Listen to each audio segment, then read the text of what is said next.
Hello and welcome back to Parley, my on-the-spot responses to the prompts you folks submit. This one is from True Parley Grandmaster Foot. Hope you'll enjoy listening.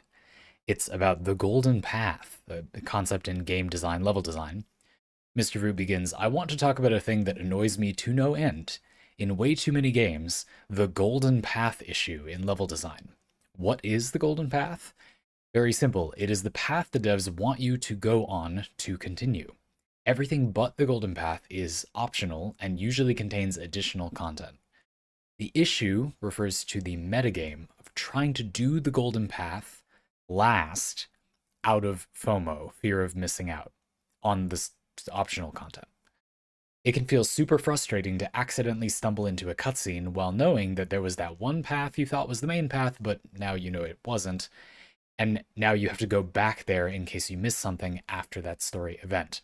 At this point, I often prefer the hose-like levels where I just walk forward with no distractions, especially if the side content is not interesting. There's more, but there's plenty to respond to here. Right, so the idea is pretty straightforward. There's kind of two things here. One, a lot of games have some things in them that you don't have to do to progress the narrative. If you imagine the structure of a video game, there are games that are a completely linear corridor. They might not literally be a completely linear corridor. Often to hide this, they create a hose-like level structure. I love that, Mr. Food. That it disguises that it is just a straight line. But there are no turns. There are no meaningful forks. There might be a few not very meaningful forks to like hide the monotony of that fact. But mostly there isn't. It's straight. There's no distractions. This is fine. That's okay. You could do that for various reasons, but a lot of games, and I would say personally, it seems to me like in some ways an increasing number of games are sort of self-conscious about that idea, and so will include some side stuff technically. But I guess there's kind of three problems. The reason that's a problem is that it's not often clear what makes you move forward. So, part one, let's keep it to two parts. There are a lot of games that include some things you can do that do not directly progress the story, and it is not clear which things those are. That's like a thing over here. Second problem, if you want to play all of what a game has on offer, or like a lot of what the game has on offer, or actually just play the game in a very normal way, but not beeline the main story, experiencing some of the stuff on the side. Smelling the roses as you progress through the game, perhaps. We'll get to that later. You want to know which one is which, but you often don't, and so you're left to kind of guess. If this feels like a piece of side content, I'll go do it. Then once I've done, the amount of stuff that satisfies me, then I'll progress forward. Games often don't help you do this, which is the same as making it hard, pretty much. Yeah, this is going to elicit a number of responses from the internet, though I'm sure that the people who comment on these videos, there aren't very many comments on these videos, which is fine. That's normal. It's expected. It's already a discussion. I would hope that you folks would be willing to be a little open-minded. Is that not the point of watching these, right? But certainly, Mr. Food, I think it's fair to say that rather than being critical of your feeling of FOMO here, it is true that not everybody feels like doing that. That is true. That it's okay if some people do and some people don't. We're not making a statement about whether one is right or one is wrong. Certainly, not everybody feels this feeling. We will be in this parlay talking about whether one ought to feel this feeling, but I'm not here to tell you you're wrong or right for doing it. I'm here to say if the game design is wrong or right for having this structure. And personally, I think that the conception in problem one, where games don't make it clear what will make you progress, is essentially flawed. And that the problem here is there would be no issue with discussing whether you feel FOMO or not if the game design was simply better in other ways. And we're going to talk about what I think those ways are. Essentially, what I'm going to argue in this parlay is there will be some discussion about the like FOMO feeling thing. Do you need to play all of this stuff in the game? Completionism, things being required or not, beelining completing the game versus stopping to smell the roses. We're gonna talk about that. But my thesis for this parlay, my response, and to give you the answer early, as I like to try to do, I believe that this is fundamentally a game design problem and essentially doesn't exist in the same meaningful way in games that are literally just better made. If you just do better game design, then this more or less vanishes as an issue of meaningful debate. I'm sure it doesn't, like literally vanish as an issue of debate because people will just argue about anything, of course. But you, I think it gets much less bad. And indeed, you don't really say that these games don't do this, but you're going to mention a bunch of examples that I just so happen to agree, using my reasoning, like kind of dodge this problem. So we'll get into it. You've got an example. And I actually want to talk about the FOMO thing first. So I'm going to jump over the example and get to a conclusion thing. You're going to say later in this parlay, I don't think suppress your FOMO is an appropriate response. From experience, I can say that does not work. Design better games also doesn't work. This problem has existed for the better part of 4 decades, and it's still here and as abundant as it's ever been. So what do we do about it? Yeah, I mean, I have a lot of responses to give early. Right, suppress your FOMO is silly. I want to do the tactic I usually take in these situations and try to instill the audience, perhaps Mr. Foot, you already feel like you know this, with a possible explanation of what is happening when other people say, no, that just isn't a problem, you're the problem, to these feelings. You bought the game and you want to experience the stuff in the game. The game resists this, you feel like that's a problem. Why are people so adamant that you are the problem? Is it not pretty objectively arguable that there is something to be concerned about in the game? People will say, well, but I just relax about it. And if you have the right approach, and by that they just mean the approach they happened to have, as if they like chose a better way to play the game. They didn't, they just happened to play it that way. Then you wouldn't be bothered by this stuff. Understand that they are not making a real argument. I don't believe them when they say they think that thing. No, they are feeling that they enjoyed the game and didn't have this problem. And you're saying there's a problem with the game and you did have this problem. They're trying to say, no, stop talking. I want to pretend that the thing is just good. I'm not interested in there being flaws with it. I liked it, and I like that simple, I'm going to be blunt, stupid world that I live in where I'm just right about everything. Like, okay, but that doesn't matter. This is a discussion about game design, so it is simply irrelevant what your experience was. Like, that's not part of this discussion. I don't begrudge those people their experience. I think it's great that a lot of people are able to sort of go above flaws in a game's design, but that is an experience from them. That is not a comment about the game. I think here we need to go back to the old adage, the game is, the behavior the game rewards. And so to me, there are 2 parts here. The first one is, you person making this disingenuous argument, you don't actually care or think that the other person who's feeling this fear of missing out is wrong. You're just saying you don't want to have a discussion about game design. So like, just don't. Go away. Shut up. That's just not related to this. So that's fine, but you're causing the problem here. However, 2, if you wanted to debate whether the game encourages the player to feel this way or not, you could do that. Now, I still feel like, I mean, if a game is demonstrated not to encourage the player to feel a fear of missing out, to focus on the side content, you might say, well, then does that mean, Zandy, that you think that the players who are feeling the FOMO are wrong? And my answer is no. Remember, my thesis is that the game design it's the children that are wrong. The game design is wrong. No, in those games where we demonstrate that the fear of missing out is not encouraged by the game, I'm going to be arguing that the game ought not to have side content, at least not in as meaningful a way, and that it ought to do more to telegraph where the main content is. In a game where the side content is more incorporated with the side content, there's often less of a need to indicate like which is the main and which is the side content. And I'll give you examples of these two things right now. So let's do that one first. Why in a game where the side content is more a part of the game, and what does that even mean? Does it maybe matter less to indicate where the main path is? The example I'll give you here is Elden Ring. So in Elden Ring, you have to, this is not a spoiler for Elden Ring, this is just what they tell you to do at the beginning of the game. The Elden Ring, basically the source code for reality, kind of, has been messed up or whatever, and divided into fragments, shards.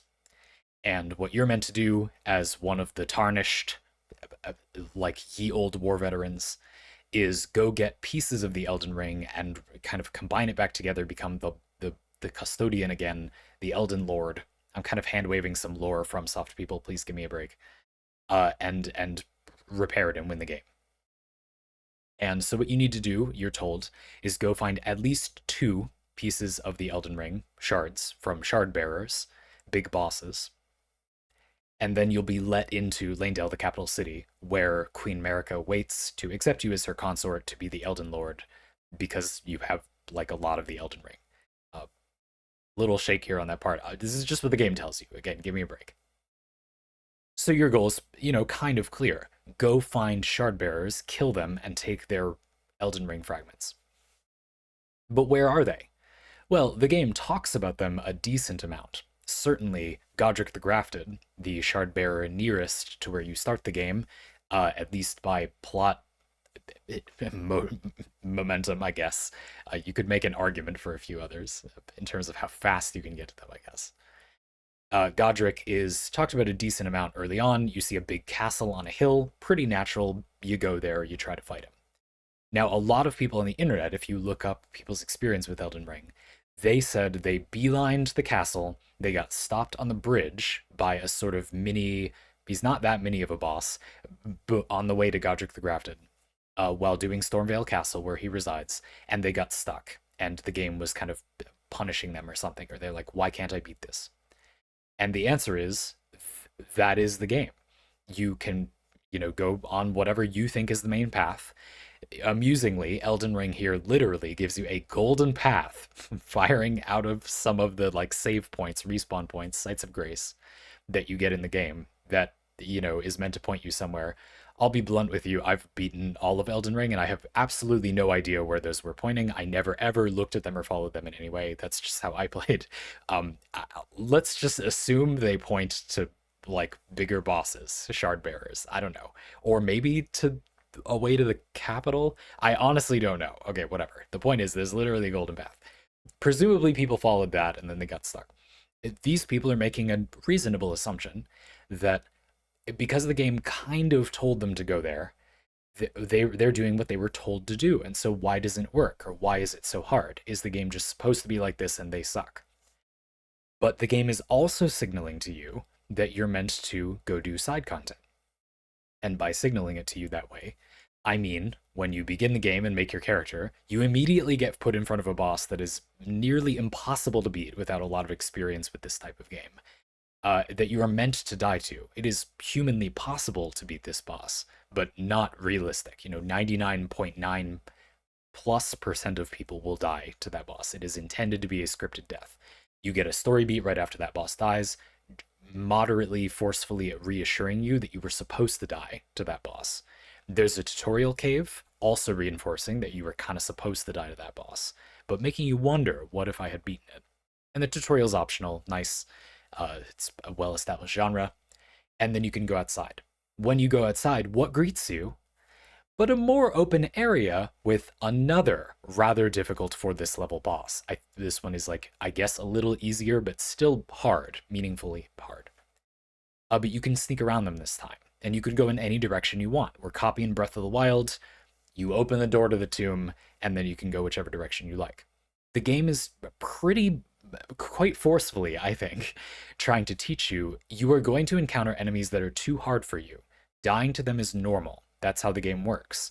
And you're also meant to feel free to avoid them and go do something else. Nothing happens, you can just do that. Now, FromSoft, I really like this part of the game. I was impressed. I think this is good like subtle, but not to the point of not making the point. It makes the point loudly, but it also doesn't just say, go do this. You know, it teaches, it shows, not tells, but it shows loudly, you know, clearly, I think.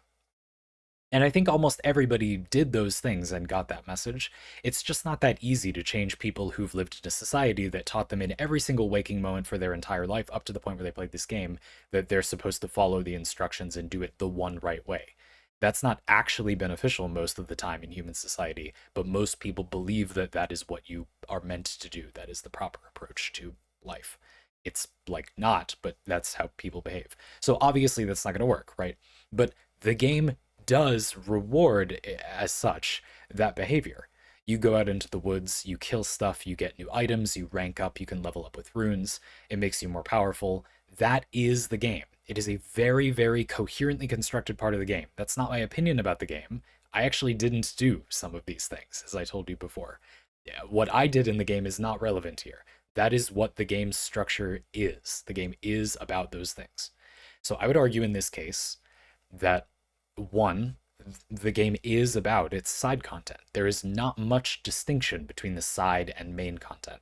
Indeed, were this a different kind of parlay, I would spend a lot of time talking about my frustration with how Elden Ring has a huge amount of incredibly high quality things the developers seem to spite you enjoying and have made ridiculously difficult to experience for some reason. Not skill difficult, contrived. You know, you need to do something incredibly arcane, not the stat arcane, um, to get at this boss fight or whatever. For I don't really understand what reason. Like that is kind of a thing in game design. I that I hate and think is very bad, and I wish everybody would stop doing. But it's a topic for another time. Uh, the side content is definitely of equal quality to the rest of the game. The game treats it as if it is, basically the same quality. And in fact, the golden path also isn't very, very, very long in Elden Ring. That is the amount of content in the game you are required to do if you were to take that in a strict way and you had infinite skills, so you don't need to like level up and become more powerful to make the game easier even a little bit for like a person skilled at this game, but that is just a mere mortal that is not a perfect automaton. If you are a perfect automaton, you can play very little of this game and complete it. The golden path is short. That's my point. Speedrunning this game must be very interesting. I happen not to have seen any of that. I would imagine that would be pretty interesting for a game like this. Cough, Breath of the Wild, cough. And so you see what I mean to establish the point from before. If the game has incorporated its side content to be part of the main game, the intended experience that the game directs you toward with its game design, not the experience I think is the right experience. Remember, I happen not to have done this, actually. The way I played Elden Ring was weird, and we're not going to get into that. Not like this, and it was a bit messy, but I still had a really good time. Then the side content is pretty well incorporated, and you will kind of naturally be shuttled toward it. If you fight the main bosses and you beat them all immediately, and you have absolutely no desire to explore the rest of the world, you are incredibly skilled at Souls-likes, and I guess that's fine. And I feel like the game would still be pretty good, but I would just hope you would naturally want to explore a little. And nearly everyone on planet Earth who plays this game will. Like that will be an easily incorporated part of the game. There's not enough people that are that good at this type of game that that's not going to be the normal experience.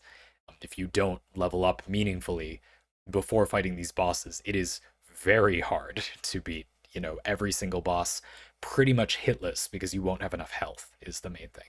Or you'll need to avoid getting hit ever even once for a very long time because you won't have like any meaningful damage. In fact, some of the bosses will be really hard because they can heal back from some damage or sustain meaningfully. Yeah, it would be very challenging. It's certainly possible people do it, but that's not like, it's not fair to say, oh, but people are just bad at this game.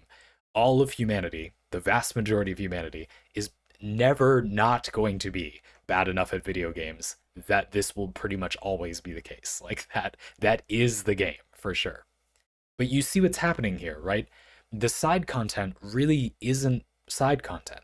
All that's going on is you don't literally need to do a specific action to clear the game. To play the game within reason, if you're not being disingenuous and saying, well, technically, you don't need to complete like this exact thing. Okay, but in real life, like essentially everybody is going to be doing some side content. We just don't know which side content they're going to need to do. So the side content is the main game. It is the intended part of the game experience. You can't really play the game without doing the side content. Like, you technically can in the most useless way possible, but I'm going to dispense with that now. I hope you've accepted that argument. If you hadn't, you're not going to. Like, please just stop watching this video. I think it's reasonable to say, you know, you will do some side content. And it's not even perfectly conclusible, like, what that is. Like, what is the side content? All the side content means in that game is that you don't know which things are the main content. For me, maybe my main content was doing these side dungeons, and then this piece of golden path content that you literally must do to progress the game. Where for you, perhaps, your main content was doing these side dungeons that I just happened not to do at that time in the game. I did other stuff and powered up adequately. Or maybe you needed more or less side content and different side content, and then you did this piece of golden path content. Note that this is also a game where it is humanly possible to complete this game while we overlap very little golden path like content. You don't have to kill the same shard bearers as me. I think you could avoid, can you? I'm not going to think about this too much. Like killing the same major bosses, shard bearers, as I did. Could we overlap? None. If we were willing to do relatively little of the game, I think yes, but it doesn't matter that much. The point is just that it's interesting to note that in a game that's structured that way, even the golden path has significant like options on it. Certainly toward the end, the game does get very linear unless you were to somehow exploit or sequence break the game, which I'm sure somehow exists for this game. But yeah, you know, it gets more linear toward the end, sure. But even then, you know, you could do that in a significantly different order, and when you will stop to like power up and then come back, you know, it varies, certainly. So that's a game where I would expect that players would not feel the same FOMO about like I don't know where the golden path is. The game rather clearly indicates where this is, all but telling you this is a shard bearer. Not quite telling you, but mostly telling you.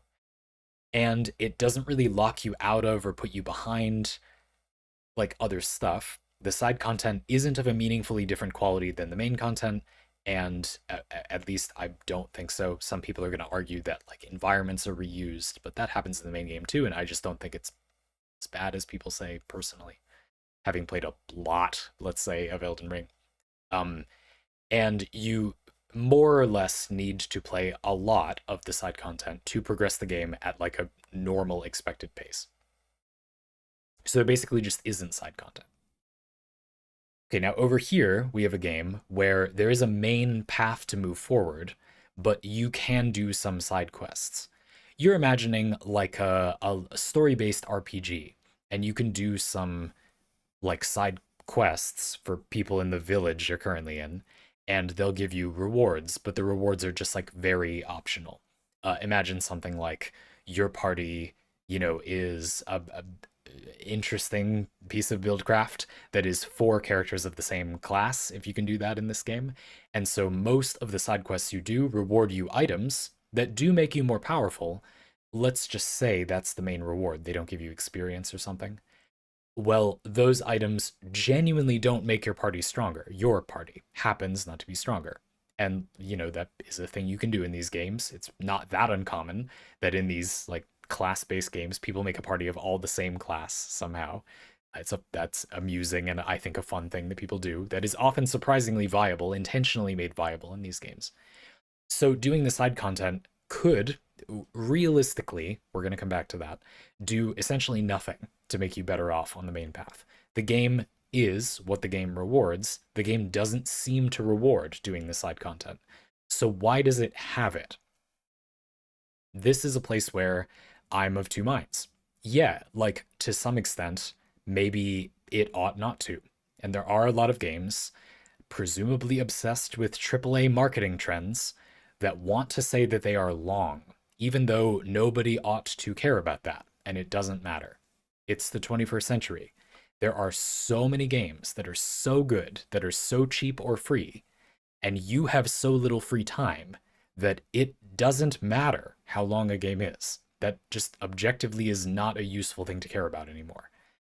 I'm sure many people will not agree with that. If there's one thing that will be controversial or whatever in this parlay, it'll probably be that. But I personally feel like it is kind of easy to live in a way where you have a ridiculous amount of good quality video game to play for a incredibly low amount of money or for free, for a ridiculously cheap price or literally for free. I am not exactly loaded, and I am blessed with a tremendous variety of good games, especially if you're willing to be like a little patient and get some things on sale. Particularly if you avoid buying most AAA titles, as they don't respect your time. They're the ones that are focused on adding in bloat most of the time, in my experience. The less the games are marketed to you, the more I've found that design better games kinda works as a response. And I won't harp on that because I want to give you something more meaningful, Mr. Food. But I actually do, my opinion going into this parlay was design better games does work as a piece of advice for this. There are pieces of game design where currently, I don't believe in 2025, you can have the attitude that if games don't do this well enough, that's bad. I'm just going to play the games that do it well enough. Build systems, clarity in item and ability descriptions. My opinion is that not enough games exist made by humanity currently that you could be picky and only play games that did that well. That is arguably not even possible. I bet it's literally possible if you had enough people to source you games that did that well, and if you relaxed your definition a little bit. It would be very hard, especially for like not me, not someone who like could do, we should do a video about that. Anyway, however, avoiding games that like do the golden path thing, I believe currently you can simply not play games that do this badly and play an abundance of very good games. There are no real consequences to not playing games that do this badly. If you were to just robotically drop a game anytime it set this off, and you had a flexible-ish definition of what the golden path syndrome meant, you would be able to play a very full and satisfying like array of games. So to some extent, I disagree with you. I think that there are plentiful games that do this well. Again, provided that you accept that doing it well could kind of be two ways. You either have a game that's incorporated its side content to the point that it's coherent and you're not really missing main stuff, or it's really easy to know where the main stuff is.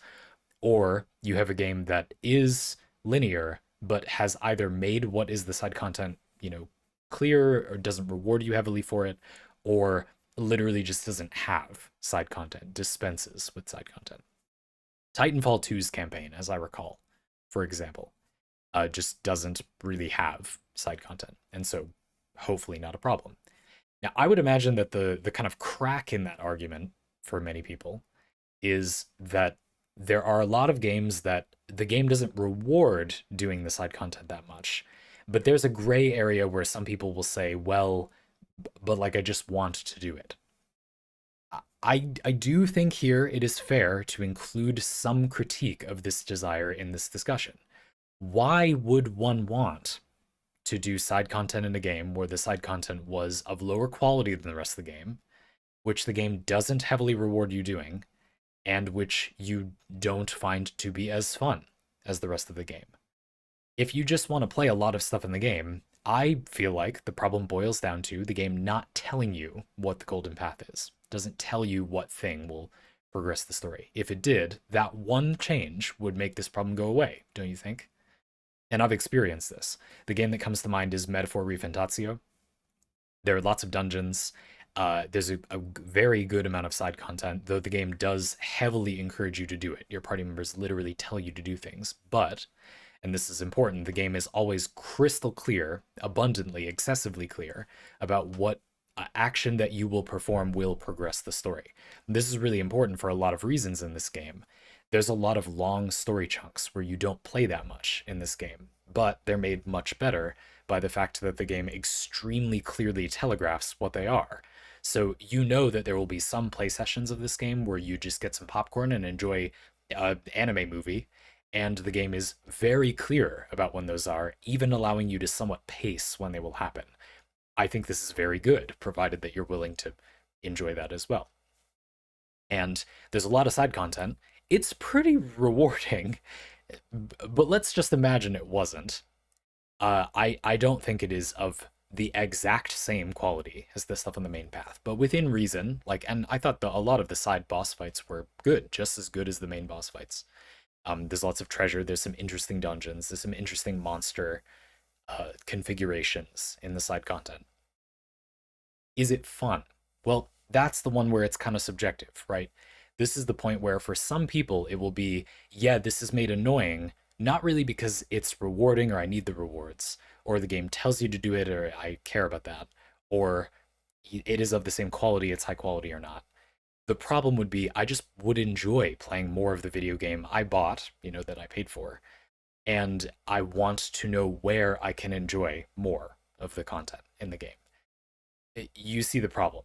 I think this is a permanent gray area. Like, that is a reasonable perspective. And I feel that with the one change that the game just tells you what will advance the story, that really isn't an issue. And so the problem is not really at all to do with FOMO, in my opinion, and is entirely to do with the game just having bad design, lots of side content that isn't well incorporated, or it's not bad design as per se to not tell people what the golden path is, but like inappropriate or misguided design. Why not tell the player which way the golden path is? Let's put a pin in that and read your example. While I could list many games, Mr. Foot says, which suffer from the Golden Path Syndrome, as I've named it, sounds like an epic disease, I'd like to point out a game that infuriated me especially in that regard. I do not have a particularly favorable opinion of Black Myth Wukong. I do not recommend this game to pretty much anyone. I believe that it fails in pretty much every dimension. Combat that fails to understand how action games work, becoming horribly boring by the end. Story that is nigh on incomprehensible even to someone familiar with the source material. Bad balancing across its systems, and art direction that falls apart for technical reasons. Please note that many people who were hyping the game beyond reason did so before finishing it. If they did finish it, the opinions of that game are usually way more muted. I'll provide one more piece of evidence to that claim. Not even 1 year after release, no one is talking about that game anymore, as if everyone has forgotten that it existed. Compare that to Baldur's Gate 3, Lies of P, Remnant 2, or Elden Ring Shadow of the Erdtree, the DLC. Say what you want about those, but people still talk about these games. Meanwhile, the conversation around Black Myth Wukong is dead. I don't know about you, but that does not look like the sign of a masterpiece to me. Sorry, I got a little off track. Where was I at? Right, the Golden Path issue. Black Myth Wukong is particularly infuriating in that regard, because you don't only fight against the Golden Path, but also against the level design, which makes it shockingly difficult to tell which parts of the level are accessible in the first place. Maybe I'm stupid or blind, but either way, I spend a significant amount of my 44-hour playthrough running against invisible walls, presumably some not literal, but figurative progression blocks, and maybe some literal. Not to focus on it overmuch, I do not think that your descriptions of Black Myth Wukong are good evidence. I take issue with that phrasing, that the game, is bad. I think your paragraph here is really interesting to me, Mr. Foot, because you gave lots of specific reasons. More specificity would help. How does the combat fail to understand how action games work, becoming horribly boring by the end? But, I bet you do have a specific reason you could tell us. Those things are evidence, reasoning, logical conclusions that would mean the game, is bad. There is then no need to say, I'm not really convinced that just because people don't discuss Black Myth Wukong, therefore it isn't a masterpiece. To me, that is essentially meaningless. No data at all about the subject. People discussing a game in no way correlates with it being significant, in my experience or opinion. That's not an unreasonable claim in theory. if we lived in a society of scholars, but we like don't at all, and people talk a ton about games that are irrelevant and insignificant if you've played like a lot of games and have knowledge of the industry and gaming's history. And people also talk a lot about games that I think are significant if you have that experience, but I don't think that they know what is significant about it. For example, I think a lot of people who play Baldur's Gate 3 don't know quite how amazing that game is, that like that it exists. Kind of the same thing in Elden Ring for me. Tears of the Kingdom, the tone compared to Breath of the Wild is that a meaningful number of people are kind of disappointed. There's a different perspective where it's insane that that game even functions at all. I think like it's kind of not possible that that game like works and is a functioning piece of software. You can argue about whether that matters. I'm not here to. Just to say I like a lot of the positive discussion about those games being this huge thing. It is totally ignorant of many of the most significant things about those games. So I totally reject that premise, and it's funny because it doesn't matter. You've made a good point anyway. But I think it's really interesting. It's almost like I plan these out and read the prompt before I do these. What are you saying about Black Myth Wukong? You're saying the game is badly designed. I would argue here, this is an example. I haven't played this game, so I don't know.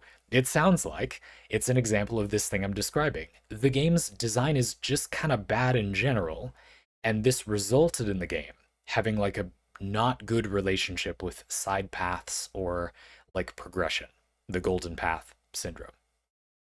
And that this is a symptom of a larger problem. What I am claiming is that if you were to suddenly gain perfect knowledge of every video game that's ever existed, you would notice a strong correlation that games that you think are worse in general have this problem much more, if not they are the only games that have this problem. And that a game which has broadly good design will essentially almost always automatically eliminate this problem as a matter of course. If the side content belongs in the game and is a coherent part of the gameplay loop, this problem essentially evaporates, according to my Elden Ring and metaphor examples before. If the game is more linear and commits to that, broadly good design around the game in general will probably eventually just cull the side content because it doesn't really make sense for it to be there. And if the game is made, developed with skill from many directions, that will focus the game and likely just leave the side content on the side, or like it'll be included, but the game will thoroughly, telegraph that you don't need to do it. One very simple example of this is that a lot of games I feel like are pretty focused and solid and don't have this problem. Like you could sort of maybe corner case argue that they have it, but it's in audio logs, or you can read a huge like lore dump on a computer or something in the game. I'm not saying that these things are bad to include, but notice how the game makes it very clear there's a format the game uses to provide that type of information, because the game acknowledges that it may be a bit less focused. The game acknowledges that lack of focus, and so it telegraphs that pretty clearly. For this to be an issue, you kind of have to imagine a game that is, yeah, like you physically move in a 3D space, probably, could be 2D space, and there are ways you can go, but and you just go there. It's like semi-open world, kind of, but it just isn't clear which way will lead you to success, basically. Plus some feeling of needing to go back, I guess, or not being able to keep track of these things. I've been thinking for most of this parlay if I could think of an example of a game that I think is pretty good in a lot of ways, but does have this problem. And I thought of one. It's Hollow Knight, personally. I think I could see people being annoyed by this in Hollow Knight, but I think that the game is broadly very well designed. This is the exception that I feel proves the rule about my point in general. It's not like having good game design magically prevents you from making any mistakes. Having good philosophies does not make you into a perfect automaton that can do everything consistently. Humanity is essentially a game of having a good idea and then propagating that idea out to your actions. And so in game design, I would argue that it's true that a game which has ideals and then has thoroughly propagated them, that is, every part of the game follows those ideals and principles for game design, those are the better games. Those are the more fun games. Those are the better design games. Those games have better quality of life. They're better experiences in all ways. But Humanity is defined by never having any idea fully propagated. If we did, we would essentially have solved reality, because usually on your way propagating one idea, you come up with even better ones and begin propagating those, and so it continues. And it's a lot of fun. I personally hope that never ends, but were it possible, and it could be, to sort of reach the end of logic and conclude the ultimate bottom of reality system for making a coherent video game, like, I guess you could just do it completely and then the game would be a perfect experience, sort of. Here perfect would just mean frictionless, I guess. You know, not everybody might like what would happen to be this experience, but if you liked it, it would have, like, there would be no downsides or like negatives or nothing in your way. Again, debatably even a thing that exists, but if it did, I think that's what it would be like. And games aren't like this.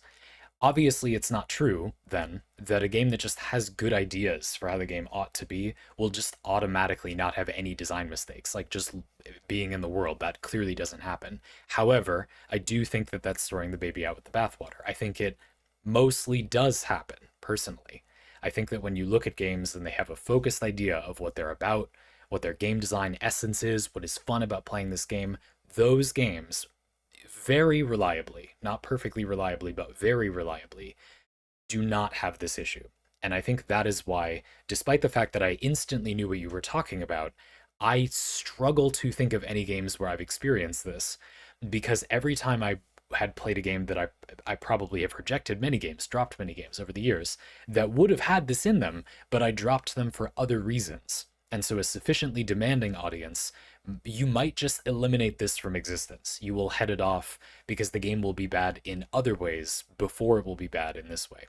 And I think that the Golden Path syndrome is one of the best examples of that I've thought of so far. A lot of people have trouble getting sold on this idea that if a game has kind of good principles behind it, that makes it good at everything. After all, aren't those things different talents? But they're mostly not, in my opinion. If you are diligent about thinking about what makes water physics look good, that same diligence could make you good at making game balance good, could make you good at story pacing, could make you good at all of these parts of the game. Maybe it often doesn't. A lot of games are made by a larger team of disparate professionals. But notice what happens there. Now it's harder to propagate the game. And so, mysteriously, this is happening more in a lot of more AAA titles that have a larger team working on them, a bigger variety of people working on the game. Why could that be? Well, it's harder to propagate a certain idea. So it's easier for the game to do something well, but then do another thing poorly because the same people aren't doing it. A person could have a mindset that would have led to that other part being good, but they simply aren't the one working on it, or they don't even know anyone working on it in a big enough team of thousands of people making a game. Plus, that big team costs a lot of money, so the game is more market focused, and then they want the game to be longer. Yes, now we will get our fun, make fun of the AAA industry pin that we'll get to pull out that says, uh, why do you even want the game to have some side content? And we can talk about that for a sec. But that is essentially my conclusion. I don't really have like a solution for you as such, just to say that I think this is a problem where the idea that good game design is just good game design and that correlates with everything going well, this is a place where I feel that does mostly work. Like, that is a good way to avoid it. If you are demanding enough about games, this mostly disappears, in my opinion. And I'm not trying to say that you are then bad for not being demanding enough about games. I do have something to say, if you'll accept a piece of feedback, gentle feedback.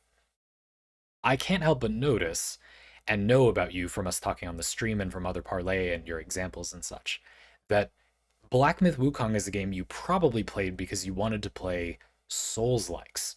And you played Lies of P, Remnant 2, Elden Ring Shadow of the Erdtree, the Souls games, Bloodborne, etc. And so you played Black Myth Wukong. Without hopefully not offending you or making you feel like an idiot or something, I don't think this is silly. It's them that are idiots for designing it that way, of course.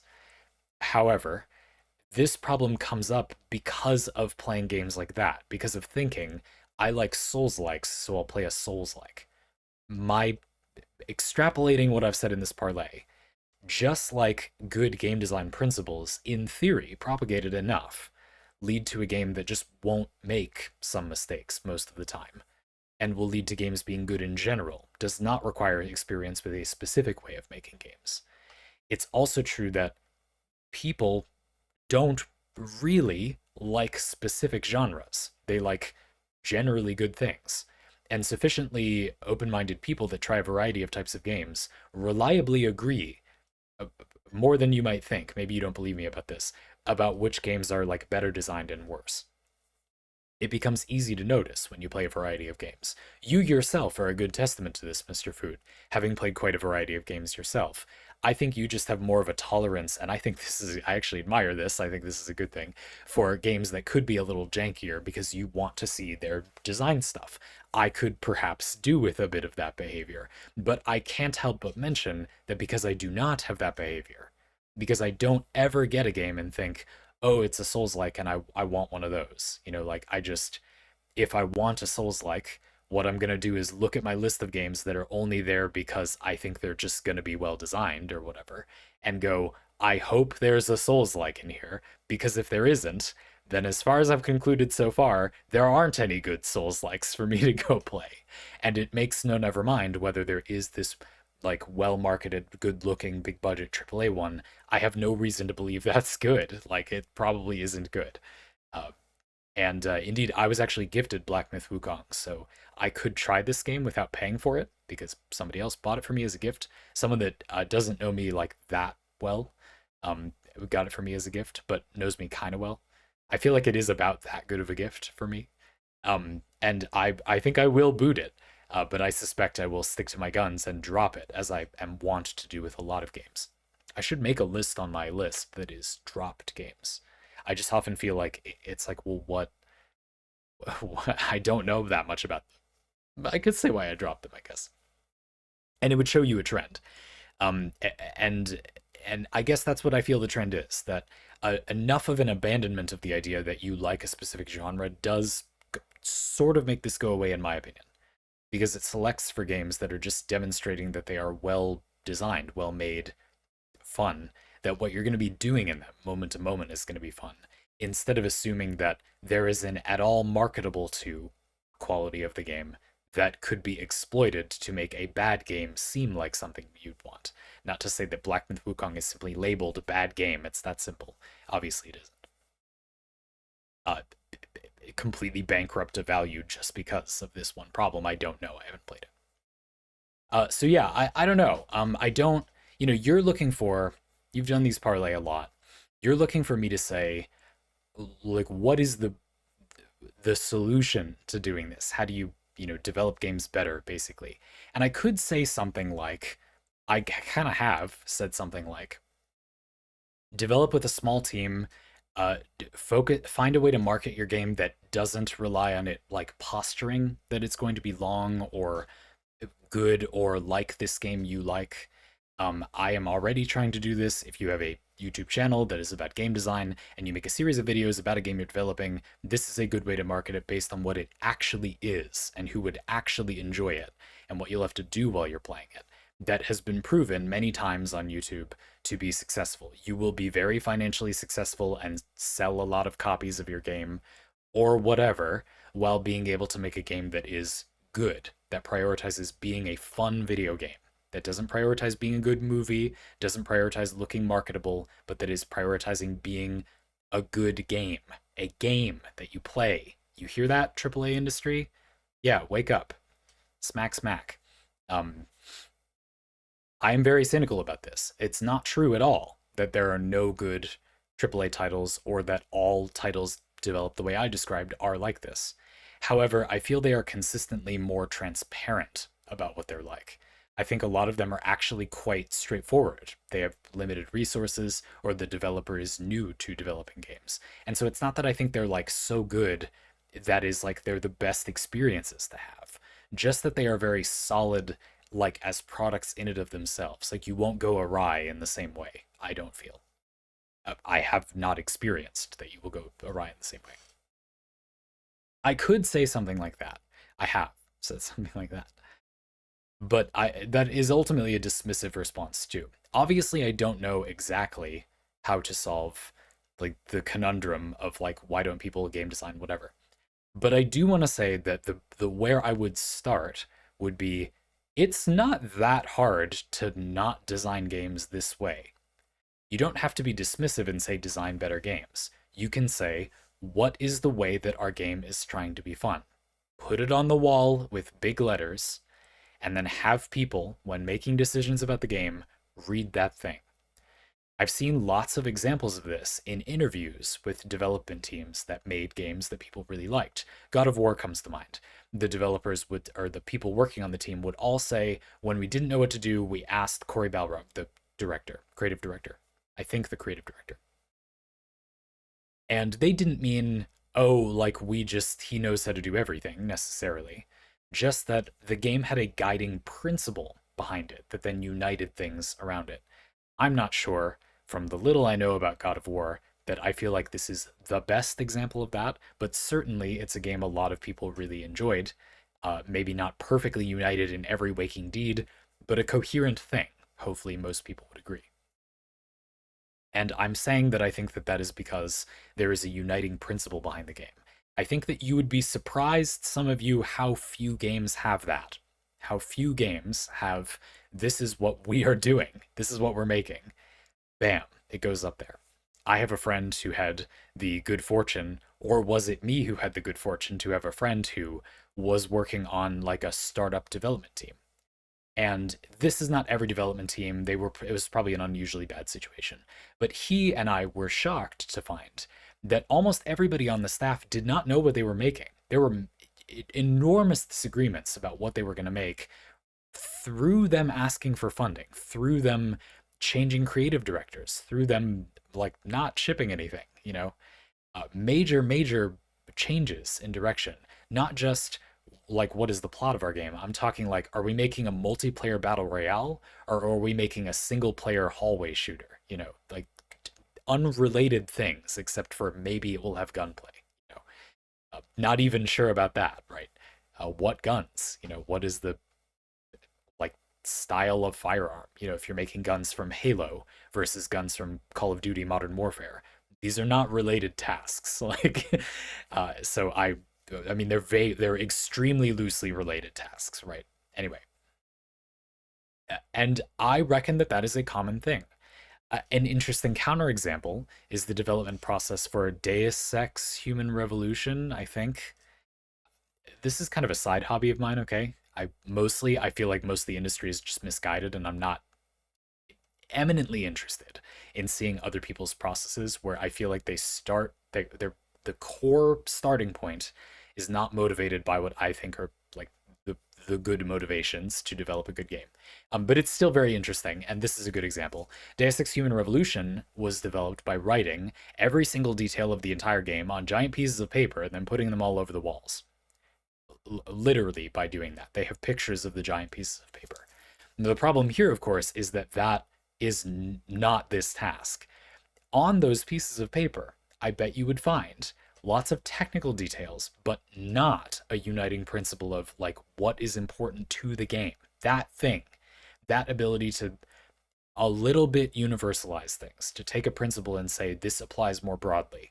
We're not putting it in a box. This is more generally what we are doing. The game is about running into a boss, you don't know what to do, go into the woods and find something to kill him with. Like that is the gameplay loop. So Elden Ring, we make the whole game about doing that thing. And when we put things in the game, they're either about that thing or they would be like a really good thing to have while doing that thing. Having a horse, for example, that has a double jump. Seems a little bit random if you've played the other Souls likes, but it makes a lot of sense in Elden Ring. And goodness is Torrent not the best gift to humankind ever. I love that horse. Yak, goat thing, whatever the hell Torrent is. I love that horse to pieces. It makes sense. I'm not saying the game has to be totally united in every waking deed, but I feel very few games have done this. Very few games are about this. And indeed, I think a further problem is that a lot of the games that have done this well actually don't seem very focused, but they just feel like they are when you play them. Metaphor Refantatio and Elden Ring, and I think Breath of the Wild and Tears of the Kingdom do a good job with this. And we could keep naming more. These are games that seem the least focused, but they're united in the idea of what playing the game is meant to be like. That is the point, I guess. Miyazaki, when developing Elden Ring, says that it's kind of like the idea of getting to go off and have an adventure in the woods. And I think that Hidetaka Miyazaki, you got it. You know, like that part, I definitely think you thoroughly understand that high level idea, and then you design the game to kind of do this thing. He thought about, what do I have to make the player incentivized to do to make them go off into the woods to like have a unique adventure? What if we put a hard boss in front of them and then they can go power up by like they don't know, just like doing something, and then we just make there be an absurd amount of content everywhere, so they're tripping over things they could do. They will have an emergent adventure, and it works. I think basically works. And all my criticisms of Elden Ring, I mean, in the face of what the game gets right, I don't know. You know, it's still pretty fun in my opinion, and I think it's doing that that works. If you want more of a pragmatic answer, I guess the only thing I can really say, rather than spending the whole parlay dissecting what's going on and kind of defending the FOMO thing, but also I sort of feel like it just isn't an issue with most games that are like actually good, is to say, if you as a player look for games by asking that question, what is the unified thing that this game does? What is the point of playing this game? What are the mechanics that you play with in this game? What is the moment to moment thing you do when you play this game? Elden Ring is not about getting your ass kicked by a hard boss, in my book. It is about going on an adventure that has a dramatic culmination. Yeah, you are probably still going to die a few dozen times to some bosses. Sure. Maybe not even if you do enough side content. If that's not what you want, then, you know. And therefore, I remember pitching Elden Ring to my friends because we're playing the Seamless Co-op mod together. And they got the wrong idea. I gave them the wrong idea. And pitching it this way, what is the core thing? This game has one of those that you're trying to experience. That is the thing that you would want and therefore play this game for. And then it will hopefully deliver on. And how does the game do that with moment to moment mechanics? Everything else about the game is essentially just the way you will pick a game that will not be fun. The graphics matter, but they're a way you'll pick a game that won't be fun to play. The audio design and the story and the world building and the pitch for the game, the genre name label that the game has, these are all things that can be helpful and matter to the game, but they're all things that will make you pick a game that doesn't have good game design. I think that is my bone to pick. So I don't want to be blaming who I feel is the victim here. You know, I think you did something reasonable, Mr. Food, and you're open-minded and tried a variety of games, and that is why you ran into games that had this issue. And I don't want to blame you, but I feel you are the active agent, and I respect you and think that you can mostly avoid this problem. And the way would be to ask, why does this exist? Why does this deserve to exist? I am not trying to toot my own horn. I just have some personal examples of this. I'm also not at all fully propagated with this idea. But I didn't play Dark Souls 1, 2, and 3, though I watched a lot of them over my friend's shoulder in college, because I didn't feel that the central idea of the game was really there. And I feel like in Elden Ring it is. And even though there are some peripheral parts that I don't think do quite as well on their own, I feel like those are just falling short of a massive goal and still doing a pretty good job. But that fundamental core is there, in my opinion. And I feel like when the game revolves around that, you get an experience that is smooth. That's all I can really do for giving you like a solution. Well, I don't know. I mean, if you have something you think would be better, I'll try more if you want. But this has been long. Folks, if you want your own parlay like this, you can get that using a link in the description. Ask whatever you like. I'll try my very best. I hope you feel I did in this one. Looking forward to the next one.